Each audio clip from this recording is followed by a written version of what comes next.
March 3, 1943.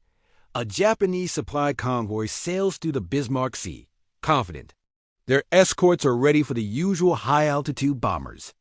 But what's about to hit them is something they've never seen before, a weapon that will rewrite the rules of air combat in the Pacific. This is the story of the B-25 Mitchell Strafer, a flying gunship that turned the tide. Before this battle, American bombers like the B-25 were decent, but they weren't terrifying.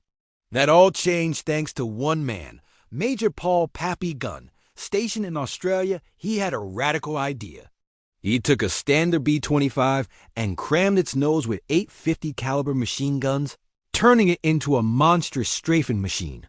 At the same time, pilots were perfecting a new tactic called skip bombing. Instead of dropping bombs from high up, they would fly dangerously low, just 50 feet above the waves, and literally skip their bombs across the water into the side of a ship, like skipping a stone. Back to the Bismarck Sea. The Japanese convoy sees planes approaching, but they're flying too low. It doesn't make sense. Then, all hell breaks loose. The B-25 strafers, alongside Australian bullfighters, roar in at treetop level.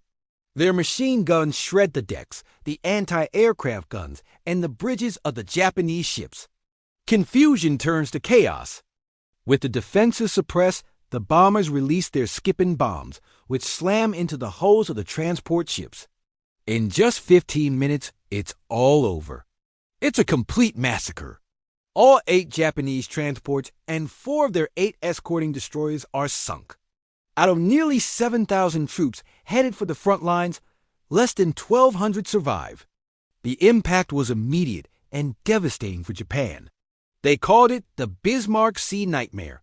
From that day forward, they knew their ships couldn't survive in daylight under Allied air cover. They stopped sending large supply convoys, effectively isolating their garrisons across the Pacific and starving them of reinforcements and supplies. The B-25 Strafer's legacy is immense. It evolved throughout the war, eventually carrying up to 18 machine guns. Its success directly influenced the design of future ground attack aircraft, like the legendary C-130 gunship and the A-10 Warthog.